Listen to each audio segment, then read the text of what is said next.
بەرزبوونەوەی نرخی شمەک و کاڵەکان لە بازاردا وای کردووە کاوڵاتیان توانای کڕینی بەشێک لە پێداویستیەکانی ڕۆژانەیان نەبێت لەگەڵۆشدا دواکەوتنی موچە و قەیرانەکان کێشەکانی بۆ هاوڵاتیان قورتر کردوتەوانێ. تایبەت بەم بابەتە لە ستودیۆکانمان لە هەولێرەوە میوانداری زۆر بەڕێز دکتۆر تەلعات محەممەد تایر بۆتانی پسپۆری ئاسایشی خۆراکمان کردووە. دکتۆرم کاتت باش بێت، سپاس بۆ ئامادەبوونت. دەمەوێت بپرسم وەکو پسپۆڕێکی ئاسایشی خۆراک چۆن لەم بارودۆخابووری ئێستای هەرێمی کوردستان دەڕوانی و خوێندنەوەت بۆی چییە؟ کە کاتی باسی ئاسایش خۆراک دەکەین، ئاسایشی خۆراکدا ئیدی خاڵەشی سەرچیە لە ئاسایشی نەتەوەی یەکەی سیاسی هەر وڵاتێکدا. ئاسایش خۆراک لە هەرێمی کوردستاندا ئیدی لە مەترسیدایە بەهۆی چی؟ بەهۆی کە گۆڕانی ئاوهەوا کاریگەری هەیە لەسەر ئاسایشی خۆراکی هەرێمی کوردستان بەدەر لەوەشدا کە بەرزبوونەوەی نرخی خۆراک لەسەر ئاستی جیهاندا ئەمەش تەسیراتی خۆی هەیە کە بەهۆی جەنجی ئۆکرانیەدا کە ئۆکرانیادا ئێدی بەشدار دەبیتن لە دابینکردنی تقریبان 123 ملیۆن تۆن گەنم دانەوەی لە بەدەر لەوەشدا ئێدی دەوڵەتەشی بۆ ڕوون زەیتی زەیتونیشدا ئێدی زەیتی گولە بە ڕۆژەشدا ئێدی دەوڵەتەشی پێشەنگە لەسەر ئاستی جیهاندا و بۆ بەرهەمی ئێدی جۆش و بەرهەمی گەنمە شامیشدا بەدەر لە بەرهەمەکانی تریشدا. ئەمە تەسیراتی خۆی هەبوو بۆ ئەوەی نرخی خۆراک لەسەر ئاستی جیهان بەرز بکێتەوە. تەمان ڕاستە خۆش تەسیراتی خۆی هەیە لەسەر ئاستی هەرێمی کوردستان بەدەر لەوەشدا کە کاتی باسی ئاسایش خۆراک دەکەین بەهۆی بەرزبوونەوەی نرخی نەوت تەسیراتی ڕاستە خۆی هەیە لەسەر بەرزبوونەوەی خۆراکدا، چونکە پرۆسەی بەرهەم پرۆسەی ئێدی پیشەسازی خۆراکدا پرۆسەی گواستنەوەی خۆراکدا لە دەوڵەتێکی بەرهەمهێنەر بۆ دەوڵەتێکی بەکاربەر بە ئەمە هەموو هۆکارێکی سەرچیە بۆ ئەوەی کە نرخی خۆراکدا لەسەر ئاستی هەرێمی کوردستان و لەسەر ئاستی جیهانیشدا بەس بێتەوە و تەسیراتی ڕاستەخۆشی هەیە لەسەر چی؟ لەسەر هاوڵاتیانی هەرێمی کوردستاندا کە کاتی دەبینین نرخی نەوت بەرز دەبێتەوە عینی کاتدا تەمەشا دەکەین فەرمانبەر بیتن یا موچەخۆر بیتن تەمەشا دەکەین نەفسی موچەی هەیە بەرز نەبۆتەوە موچەکەدا بەرامبەر چی؟ بەرامبەری بەرزبوونەوەی خۆراکدا. ئەگەر چووئێتی ساڵی 2000 نمونە 21دا تو بای 300,000 ئیدی خۆراک بکڕی بۆ ماڵێکی سادەدا تقریبان 5 تاک بیتن ئەو کاتی ئێستا پێویست بە 450,000 هۆکارەکەش دەگەرێتەوە بۆچی؟ بەرزبوونەوەی خۆراک لەسەر ئاستی جیهان تقریبا ڕێژەی 120 زیاتر بووە. بەهۆی چی؟ بەهۆی گوتمان ئێدی گوتمان بەرزبوونەوەی سوتەمەنی لەسەر ئاستی جیهاندا نەودا و بەدەر لەوەشدا ئێدی گوتمان گۆڕانی کەش و هەواشدا تەسیراتی خۆی لەسەر ئاستی هەرێمی کوردستاندا. تەماشا دەکەین موشکە ساڵی ئەم ساڵیش تا ئێستا باران لە هەندێک ناوچە لە هەرێمی کوردستاندا زۆر کەمە هۆکارێکی سەرچی و مەترسیداریشدا بۆ ئەوەی کە بەربووی کشتتوکاری لەسەر ئاستی هەرێمی کوردستان کەم بێتەوە. بەڵێ بەتابەتی دانەوێڵە. باشە باست لەوە کرێکێک لە هۆکارانی کە بۆتە هۆی ئەوەی کە ئەم قەیرانە لە هەرێمی کوردستان یاخود عێراق زیاتر قوڵتر بۆتەوە ئەوەیە کە حکوومەت یاخود وڵاتێکی زیاتر بەکارهێنەرین وەک لەوەی کە بەرهەمهێنەر بین. بۆچی تا ئێستا هەوڵ نەدراوە بتوانین بەرهەمهێنانێمەش لە وڵاتەکەمانە بکەین؟ هۆکارەکە چی بووە؟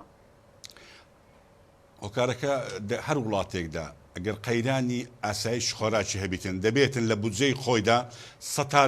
سەتادە دابین بکاتن بۆ کەرتی کشتتوکالدا کە کێرفەکەی ڕێژەکەی بەرز بکاتەوە بۆ دابینکردنی ئاسایشی خۆراکدا لەسەر ئاستی هەرێمی کوردستان. ئەمە لە کاتی باسی وەزارەتی کشتتوکالی هەرێمی کوردستان دەکەین تەمان ئەو بودجەی لەبەردەست نییە بۆ ئەوەی هاوکاری جۆتیار بکاتن و قەرزی جۆتیاران بداتن و بەدەر لەوەشدا ئیدی لە پەینی کیمیاوی لە ئینپوتەکەیدا لە تۆی بڕوا پێکراودا لە ئیدی دابینکردنی مەسەن سوتەمەنی بۆ جۆتیاراندا بەدەر لەوەشدا لۆکڕینی هەندێک بەرومەکانی کە لە وەرزین ئەمە تەسیراتی خۆی هەیە بۆ ئەوەی گوتمان قەیرانەکە زیاتر خۆڵبی لە هەرێمی کوردستاندا چووکە ینی بودجەی نییە ئەم بودجەیەش تەسیراتی خۆی هەیە. با من لەسەر قاغەزدا ئیدی پلانم هەبیتن و پلانی استراتیجیم هەبیتن بەڵام نەبوونی پلانی استراتیجی نەبوونی بەتایبەتی سیاسەتێکی کشتتوکاڵی ئیدی ڕۆندا لە هەرێمی کوردستاندا بۆ پەرەپێدان بە کردی کوشتتوکاڵدا ئەمە هۆکارێکی سەرچیە بۆ ئەوەی کە کردی کوشتتوکاڵ لە هەرێمی کوردستان لە شوێنی خۆی بنێتەوە و پەرش پێ نەدرێتن و پێش نەکەویتن و ساڵ بە ساڵیش تەماشا دەکەین بەروبوومەکانی کوشتتوکاڵی لە هەرێمی کوردستان بە تایبەتی سەرچیەکاندا گەنم جۆ تەماشا دەکەین ئیدی بڕەکەی بەرهەمەکەی کەمتر دەبێتەوە بەهۆی گۆڕانی ئاوها چکە زەویێکی زۆر لە هەرێمی کوردستاندا ئیدی پشت بە باران دەبەستن و بارانیش کەم بۆتەوە لە هەرێمی کوردستان ڕاستەخۆ تاسیراتی خۆی لەسەچی لەسە کەمبوونەوەی بەروبوومەکانی کوشتتوکاڵی لە هەرێمی کوردستاندا بەدەر لەوەشدا ئاوی ژێرزەویشمان کەم بۆتەوە حتا ئاوی ژێرزەویش تاسیراتی خۆی هەیە کە کاتی تو کاتی باسی بەروبوومەکانی سەوزەوات و مێوەجات دەکەی یان بەروبوومی هاوی دەکەی پشت بە ئاوی ژێرزەوی دەبەستی ئەویش تقریبان قۆڵایەکەی زیاتر بوو لە هەندێک شوێندا لە پارێزگای هەولێر 400 متر زیاتر بووە ئەمە تاسیراتی ڕاستەخۆ هەیە بۆ ئەوەی کە جۆتیار ڕووبەرەکەی کەم بکاتەوە چکە ئاوەکە بەشی ناکاتن لە وەرزی هاویندا بۆ ئەوەی بەرومی کوشتتوکاڵی بە تایبەتی هاویندا بکاتن ئەوە هۆکارێکی سەرچیە بۆ ئەوەی کەمە پشت بە دەرەچی بەستین بە تەخمینی و تەقدیری مندن لە سەعاستی عێراقدا هاوردەکردنی بەرومە تقریبا کوشتتوکاڵیەکاندا ئەگە گەنمە ئەگە زۆیە ئەگە برنجە ئەگە ڕوونە ئەگە شەکرە ئەگەر ماسیە ئەگە هێڵکەیە ئەگە بەرومەکانی تریشدا شیرەمەنیە تقریبا بای 10 ملیار زیاتر مە هاوردە دەکەین لە دەرەوەی سنووری هەرێمی کوردستان بۆ عێراق و بۆ هەرێمی کوردستان ئەمەش تاسیراتی ڕاستەخۆی هەیە کە پارەیەکی زۆر ئێدی دەڕوا بۆ دەرەوە بەدەر لەوە ئەو پارەیە ئەگەر ببینێتن بۆ هەرێمی کوردستان بۆ جۆتیاران بخۆلێتەوە بسۆڕێتەوە ئەمەش تاسیراتی خۆیە ژێوی ژیانی جۆتیارەکان بەس دەکێتەوە بەڵام بەداخەوە نەبوونی استراتیزیەتی نەبوونی سیاسەتەکی کوشتتوکاڵی لە هەرێمی کوردستاندا ڕاستەخۆ تاسیراتی خۆی هەیە لەسەرچی لەسەر کەمبوونەوەی بە تایبەتی بەروبوومەکانی کوشتتوکاڵی ئەمەش بۆ ئایندە طبعاً بۆ ئایندە مەترسیدارە چکە دانیشتوان لە زیادبووندایە لە هەرێمی کوردستاندا ئێستا دانیشتوانەکەی تقریبا 6 ملیۆن و 517,700 مرۆڤمان هەیە بۆ ئامارەکانی تەخمین و تەقدیری من بۆ ئامارەکانی ساڵی 2022دا ئەمە لە هەرێمی کوردستان پێویستمان بە 800 و تقریبا 86,000 تۆن گەنم هەیە لە برنج پێویستیمان بە 238,000 تۆن برنج هەیە لە بەقلەمەنی پێویستیمان بە 110,000 تۆن هەیە لە مێوەجات و سەوزەوات پێویستیان بە 945,000 تۆن هەیە لە ڕۆن پێویستیمان بە 71,000 تۆن هەیە کۆی گشتی 2 ملیۆن و 200 و تقریبا 48,000 ئەمە پێویستیمان بە برومەکانی کوشتتوکاڵیە ئەمانش بەڕێژەیەکی زۆر تقریبا بڵێم بڕێژەیەکی تقریبا ئێستا بەهۆی گۆڕانی ئاوە سەتاچل لە دەرەوە هاوردە دەکێتن ئەمە ڕاستەخۆ تاسیراتی خۆی بە ئەوی پارەیەکی زۆر لە چی لە پارەی قرس لە دۆلاردا بڕوا بۆ دەرەوە خزمەتی زۆتیاری خۆمان دەکاتن وە گوتمانیش کە کاتی دەڵێن وەزارەتی کوشتتوکاڵ هەتا ئێستا هەنگاوی چکە ئاسایشی ئاو دەتوانین ئەمە زیاتر بەندا و پرۆژەی ئاودێری ڕووبەری ئاودێری لە هەرێمی کوردستان زیاد کەین چکە گۆڕانی ئاوهەوایە ڕاستەخۆ تاسیراتی خۆی لەسەرچی لەسەر گوتمان ئیدی زیادبوونی بەروومەکانی کوشتتوکاڵی بە تایبەتی بەرهەمی دانەوێرە چکە هەندێک وڵاتدا بەهۆی قەیرانی ئۆکرانیا ئیدی هەندێک بەروومی کوشتتوکاڵیەکانیان قەدەغە کردو هەناردەی بکەن بۆ دەرەوە هەتا مانجی مایەست هەتا مانجی تقریبا 6 و 7 هۆکارەکە دەگەڕێتەوە بۆچی ئەوانیش ئەترسێن لە ئاسایش خۆراکی خۆیاندا هەناردن ناکەن بەهۆی چی بەهۆی ئەو جەنگەی گوتمان کە لە ئۆکرانیا بە سەبەتەی خۆراکی ئەوروپا و توانای دابینکردنی خۆراکی هەیە بۆ 600 ملیۆن مرۆڤدا ئەوە هۆکارێکی سەرچیە زیاتر تاسیراتی خۆی هەیە لەسەر ئاستی جیهاندا باشە دکتۆر ئەگەر بێت و ئەم بارودۆخی کەوا باست کرد بۆ نمونە وشکە ساڵی نەبوونی پلانێکی استراتیژی و هەروەها ئەم جەنگەی ئۆکراین و رووسیا کە کاریگەریان لەسەر بەرزبوونەوەی نرخی خۆراک کردووە گەرم بارودۆخە بەردەوام بچ کاریگەریەک لەسەر ئاسایشی خۆراک لە هەرێمی کوردستان بە تایبەتی دروست دەبێت ئەمە کەربەکە پشت بە وەزارەتی بازرگانی عێراق دەبەستین بۆ دابینکردنی پسولەی خۆراکدا ئەو خۆراکانەی کە دابش دەکێتن لە ڕێگای ئێدی وەکالەکاندا لەسەر ئاستی پارێزگایەکاندا ئەمە زیاتر ئێدی وەزارەتی کوشتتوکاڵ وەزارەتی بازرگانی عێراق داوای تقریبا 2 ملیار و نیو دۆلاری کردووە بۆ دابینکردنی سەبەتەی خۆراکدا وابزانمش دابش دەکرێت ئێستا ئەمە هۆکارێکی سەرچیە کەمەک ئاساڕاکەی کەم دەکاتەوە بە هەتا کەی نانی کەم دەکاتەوە ئەو ئاساوارەیدا ئەم ساڵ عێراق تقریبا پێویستی هەرێمی کوردستان گوتمان پێویستی بە 886,000 تۆن گەنم هەیە عێراق پێویستی بە 5 ملیۆن و 600,000 تۆن گەنم هەیە تەخمینی تەقدیر دەکێتن بەرهەمی گەنم لەسەر ئاستی عێراقدا 2 ملیۆن تێپەڕ نەبیتن دەبێتن تقریبا 3 ملیۆن زیاتر گەنم هاوردە بکە لە دەرەوە بەدەر لەوەشدا ئیدی کە کاتی باسی وەزارەتی بازرگانی عێراق دەکەین ئەویش پارەیەکی دەوێتن و وابزانم وەزارەتی دارایی عێراق پارەی بۆ دامی کردووە بۆ کڕینی ئەوەی خۆراکانەی مەسەن گەنم بەدەر لەوەشدا ئێدی شەکر دەبەش دەکرێتن و برنجیش دابەش دەکرێتن و وابزانم هەندێک بەقلەمەنیش دابەش دەکرێتن و مەعزوونیش دابەش دەکرێتن ئەمە تەسیراتی خۆیە بۆ ئەوەی ئاساوارەکەی کەم بکاتەوە بەس هەتا کەی کەم دەکاتەوە احتیمالە بەردەوام نەبیتن ئەمە دەیبینین ئەو پسولی خۆراکدا ئێدی مانگانە دابەش ناکەوێت بەڕێک و پێشیدا ئەمەش تەسیراتی خۆی دەبی لە ئایندەدا بۆ ئەوەی کە ئێدی مە زیاتر پشت بە دەرەوە بستین پشت بە دەرەوەش بستی هەر قەیرانی گڵودا لەسەر ئاستی جیهان وەک دەبین ئێستا لە ئۆکرانیا ڕاستەخۆ تەسیراتی هەیە لەسەر چی لەسەر بەرزبوونەوەی نرخی خۆراکدا لەسەر ئاستی هەرێمی کوردستان لەسەر ئاستی عێراق لەسەر ئاستی ناوچەکە لەسەر ئاستی جیهانشدا دەبێت ئەمە هەنگاوە بینێن هەنگاوەکان چین پارە تەرخان بکەین بۆ وەزارەتی کشت و کاڵ بە تایبەتی پرۆژەی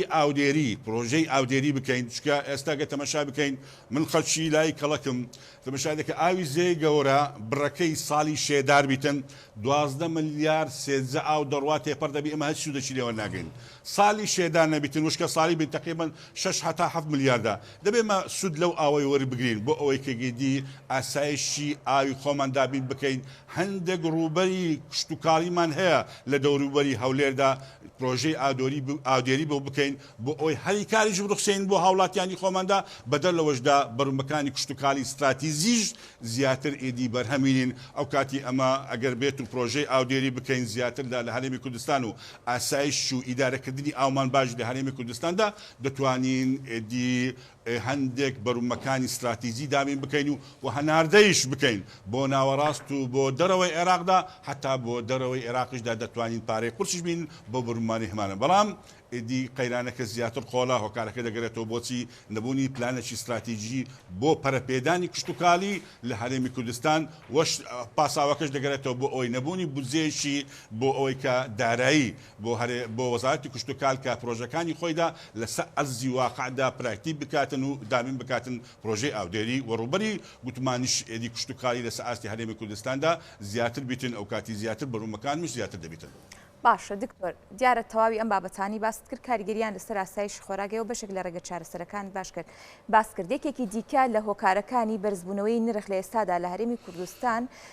جگە لە شەڕی ئۆکراین واروها کە ژیانی هاوڵاتیانی خستۆتە مەترسیەوە دابەش نەکردنی موچە یاخود درەنگ دابەشکردنی موچەیە ئەمە چ کاریگەریەک لەسەر ژیانی هاوڵاتیان بەجێ دەیەڵێت طبعاً کە کاتی باسی ئەوانەی داهاتیان سنووردارە موچە خۆرەکاندا کە کاتی مەعاش دابەش ناکرێت حتممە ڕاستەوە خۆ تەسیراتی خۆی لەسەرچی لەسەر ئێدی ژیان و خۆراک دابینکردنی خۆراکی خێزانی و ئاسایشی خۆراکی خێزانی کە تەسیراتی ڕاستەخۆی هەیە لەسەریدا کە کاتی موچە لە کات و ساتی خۆی دابەش ناکرێتن حتمما ئەوە هۆکارێکی سەرشیە خێزاندار کە کاتی تەمەشای دەکاتن ژیرفانی خۆی کە پارەی تێدانی ئەویش سنووردار دەکاتن و تەسیراتی هەیە لەسەر تەندروستی ئینسان کە کاتی باسی ئەمە خۆراک دەکەین دەبێت خۆراک دابین بکرێت و توانای مرۆڤەکانیشدا بۆ کڕینی خۆراک نایتوانیان هەبی مادیەندا کە خۆراک بکردن بۆ ئەوەی کە گوتمان ئێدی ئەو خۆراکشدا لۆخ کە جەستەیەشی کارا و ئەکتیڤ بیتن کە کار بکاتن بەڵکە کاتی تو تەمەشا دەکەی ئەم خۆراکە دابین ناکرێن لەسەر ئاستی خێزانێکدا ڕاستەخۆ تەسیراتی هەیە لەسەر تەندروستی ئینساندا بەدەر لەوەشدا کە کاتی باسی ئێدی موچەش دەکەین و ئێدی بەدەر لەوەشدا کە کاتی باسی هەندێک کەمینەمان هەیە زۆر نانی لەسەر ئاستی هەرێمی کوردستاندا موچەخۆر نین وەنیە هەژاری پەرە دەستێتن کە کاتی خۆراک بەرز دەبێتەوە تەسیراتی ڕۆژانە هەیە لەسەر داهاتی ئەم تاکەیەدا ناتوانانی ئەو خۆراکانەی بەتایبەتی کە پرۆتینای تێدا هەیە کاربۆهیدراتی تێدا بەتایبەتی گۆشت و ئێدی بەسەن ئێدی سەوزەوات و مێوەجاتدا بیخواتن کە ئینسانێکی چاڵاک بیتن و کارا بیتن و تەندروستیش بیتن ئەمە ڕاستەخۆ هەیە تەسیراتی خۆیە لەسەر گوتمان ئێدی تاکەکەدا لەسەر ئاستی گوتمان هەرێمی کوردستان باشە. ڕێخستنەوەی سیستمی وەرگرتنی باج و ڕێخستنەوەی کەرتی بانکی و گەڕانەوەی متمانە بۆ کەرتە تا چەند گرنگە؟ کە کاتی ئەو پرسیارە دوورە لە اختصاصی من چکلی اختصاصی من ئاسایش خۆراکان اختصاصی بانقیەدا بەس کە کاتی باسی حکوومەتێکی ئەلکترۆنی دەکەین لەسەر ئاستی هەرێمی کوردستاندا وابزان بزشی بۆ دەرخان کرا و چەند کۆڕ و کۆبنەوەش کرا لەسەر ئاستی هەرێمی کوردستان بۆ ئەوی حکوومەتێکی کارا و ئەکتیبیتن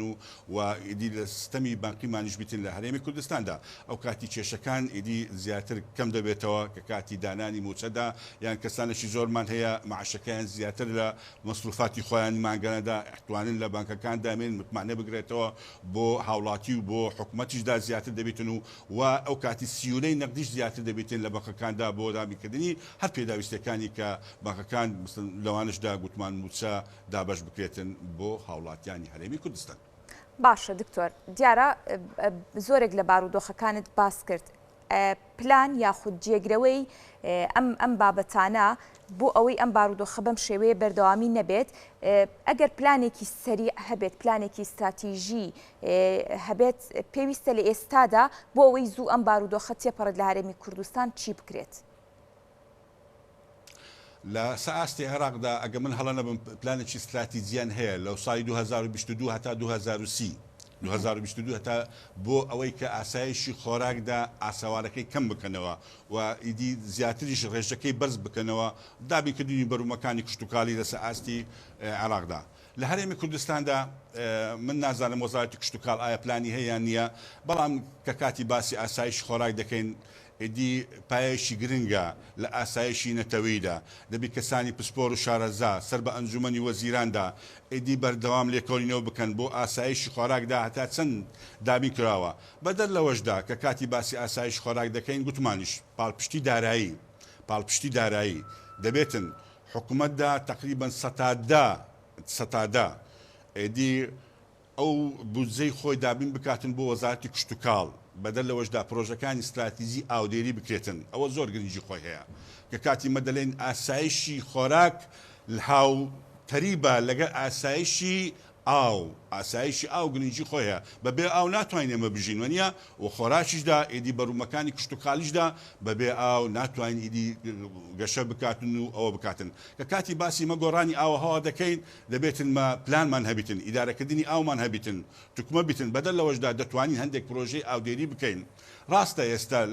لەنی پلانمان هەبیت پلانی هەنووکەیمان هەبیتن مامناوەندمان هەبیتن درێژخایینمان هەبیتن بۆ ئەوی کە گوتمان ئەم پلانانە جێبەجێ بکرێتن لەسەر ئاستی وەزارەتی کشتتوکاڵدا بۆ بودجەیەکی زەبەڵاحی بۆ دابین بکەین و ئاو بگەینە ڕووبەرەکانی کشتتوکاڵی مەسەن لەسەر ئەوانەی کە نێزیکن لە جێی گەورە مەسەن لە ناوچەکانی بەردەڕەش لە ناوچەی ڕوویە لە ناوچەکانی مەسەن دەشتی دیبەگەدا دەشتی قۆشتەپەدا دەشتەکانی تردا لە هەرێمی کوردستاندا ئەمە هۆکارێکی سەرەکی ئەو کاتی کت و بڕومەکان زیاتر کرد و ئاودێری کرد بەدەر لەوەشداوە بەرهێنانیش بکەین مەسەن کەرتەکانی من ئێستا من زەوی کشتتوکاڵیم هەیە ئێستاگە کۆمپانیەک بێتن وان بەرهێنانێک بێتن بڵێ من سەتاسێش لە تو وەردەگرم ئەمن سەتاسێک بەرومی خۆم دەیدەمێ بەس ئاوم بۆ دابین کە بۆ زەوی کشتتوکالی خۆمدا چکە زەوی کشتتوکالی مەترسی هەیە ئەم پار جۆتیارێکی زۆر لە هەرێمی کوردستان بە تایبەتی لە هێلەکانی خوارووی هەولێردا ئەوە زەرریان کرد لە بەرومە کشتتوکالیەکاندا کە هەبوو مەسەن بە دەفتەر زەرریان کرد ئەمە هۆکارێکی سەرەکیە هەتاکەی زەرر بکەین بەدەر لەوەشدا دەبێتن وەزارەتی کشتتوکاڵ کەسانی پسپۆر و شارەزا لە بوارەی کەش و هەوادا ئیدی پێشبینیەکان بۆ ئەوەی کە بۆ کەش و هەوادا ئایا ئەم ساڵ باران دەیان باران نێ بۆ جۆتیار مجازەفەک بکاتن بۆ ئەوەی کە تۆی خۆی بنەتۆی خۆی زەرر بکاتن بەدەر لەوەشدا کە کاتی باسی ئەوەی دەکەین پێینی کیمیاوی زۆر بەس بۆتەوە ئەمە هەموو هۆکارێکی سەرەکیە بربەستێکە بەرامبەر جۆتیاردا نەتوانی ئیدی ئەرچی خۆی بەجێبیهێتن و بەرم کشتتوکالیەکان دابین بکاتن بۆ هەرێمی کوردستاندا چکە ئینپوتەکەیدا پەینی کیمیاوەکەیدا تۆی بڕوا پێکراوەکەیدا مادەی کردکردنەکەیدا ئەوانە هەموو گران بووە بەدەر لەوەشدا ئیدی گوتمان گازوایل وزەی تەرکتۆرەکەی دەڕاستەکەیدا ئەوەش گران بووە گواستنەوەکەی بنزینی پیکەمەکەشی گران بووە کاتی بەرومەکەی دەین بۆ ئەوەیدا ئەوە هەموو تاسیراتی خۆیە دەبێتن تو ئیدی زیاتر حکومت هاوکاری جۆتیار بکاتن لە هەرێمی کوردستاندا بۆ ئەوەی کە جۆتیار بەردەوام بیتن لە بەرهەمێنانی کشتتوکالی و پشت بە خۆمان بەسین نەپشت بە دەرەچی بەستین هەندێک جاربا من پارەم هەبیتن بەڵام هەندێک وڵاتدا لە دەلێ من بەرومەکانی کشتتوکالی نافرۆشم بەهۆی ئەو خەیرانە داوەنیە ئێدی دەبێتن بە خۆمان پشت بە خۆمان بەستین بۆ دامیکردنی بەرهەمی کشتتوکاڵی چی هاوینی بیتن زستانی بیتن و گوتمانیش لە زیاتر گرنگیش بەلایەنی ئاژەڵداریش بدەین لە هەرێمی کوردستاندا مەڕوو بزن و ئێدی مانگایە و گامێشە بۆ دامیکردنی پرۆتینی حیوانی بە تایبەتی گۆشتی سووردا بەدەر لەوەشدا گۆشتی سپی و پەلەوەر و ماسیشدا ئەوەنەش گرنگی پێ بدەین لە هەرێمی کوردستاندا ڕێژەکەی بەرز بکەینەوە بۆ ئەوەی کە ئاسایش خۆراکی خۆمان دابین بکەین لە هەرێمی کوردستان بەڕێژەیەکی تقریبا 170 بی هەم باشە خراپ نییە لە هەرێمی کوردستان بەڵام ئێستا ڕێژەکەی زۆر کەم بۆتەوە ئەمە تەسیراتی راستەخۆ هەیە پارەیەکی زەبەلاح دەڕوا بۆ دەرەوە هیچ سوودی لێوەرناگەین چۆن ئەم ڕووباری زەی گەورە کە ئاوەکەی دەڕوا بۆ خواردن و ناوەڕەسە عێراقدا هیچ سوودی لێوەرناگەین ئەم موچەیەش کە دێتن بۆماندا هیچ سوودی لێوەرناگەین ئێمە دەیدەین بەچی بەو کاڵایانەی کە دێکردن ئەگە برنجە ئەگە شەکرە ئەگە ڕۆنە ئەگە شیرەمەنیە دەڕوا بۆ دەوڵەتەکانی هاوسەی خۆمان. باشە دکتۆر وەک کۆتا پرسیارم دەمەوێت ئەوە بپرسم زۆر جار کە قەیرانێکی ئابووری یاخود کاتێک کە مەترسی لەسەر ئاسایشی خۆراک لە وڵاتێک دروست دەبێت هەندێک کات با بڵێن ئەم کاریگەریە درێژمەودا دەبێت چەند ساڵێکی زۆر کاریگەری دەبێت و هەندێک کاتیش ڕەنگە ساڵێک دو ساڵم کاریگەریە بێت بەپێی پسپۆریەکەی بەڕێستان ئەم قەیرانی کێستا لە هەرێمی کوردستان لە عێراقدا دروست بووە کاریگەریەکی درێژمەودای هەیە یاخود دەکرێت بە هەندێک پلان کاریگەریەکەی کەم بێتەوە تەنها ساڵێ دو ساڵ بەردەوامی هەبێت. هەندێک کە کاتی باسی ئاسایش خۆراک دەکەین هەندێک چارەسەر هەیە چارەسەری ئیلتیجاری بە عەرەبی دەڵێن هەنووکەییدا نابی ئەو چارەسەردا دەبێتن تو پلانێکی استراتیجی هەبیتن لەسەر ئاستی هەرێمی کوردستاندا بۆ ئەوەی کە تو چارەسەری ئەم کێشانەکەی بەڕێی من شخصی نانیم ئەم پرسی ئاسایش خۆراک لە هەرێمی کوردستان و لە عێراقدا چارەسەرەکەی ئیدی ناکرێتن بەو خێرایی کە ئەمە خواستمان لەسەریتی کە بکرێت لە ئاستی هەرێمی کوردستان هۆکارەکەش دەگەرێتەوە بۆچی هۆکارەکەش دەگەرێتەوە بۆ ئەوی کە کاتی باسی بودجەی وەزارەتی کشتتوکاڵ دەکەین زۆر کەم احتیمالە 100 ملیۆن دۆلارێک بیتین کە کاتی باسی بودجەی وەزارەتی کشتتوکاڵی عێراق دەکەین احتیمالە نەگەیشتە 500 ملیۆنیشدا و لەگەڵ ئەوەشدا ئێدی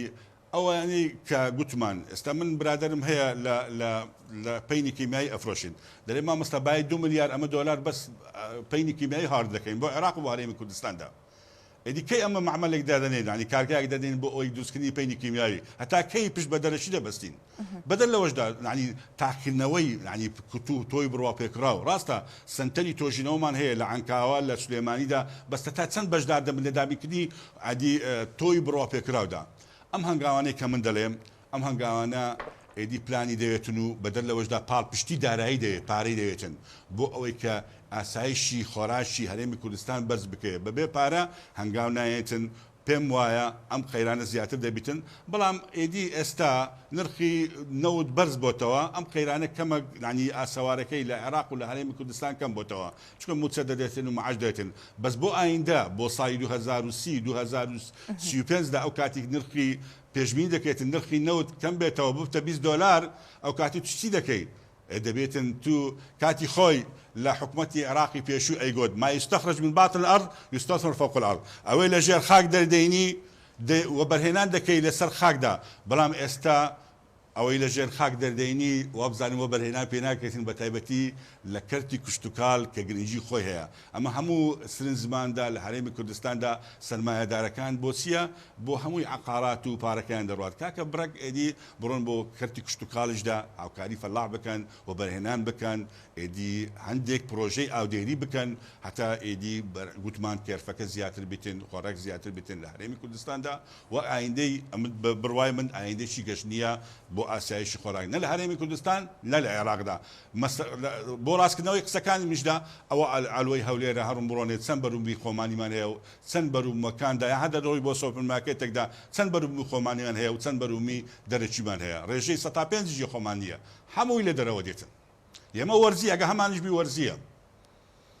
بەڵێ زۆر سپاس بۆ دکتۆر تەلعات محەممەد تاهیر بۆتانی کە بەڕێزیان و پسپۆڕی ئاسایشی خۆراک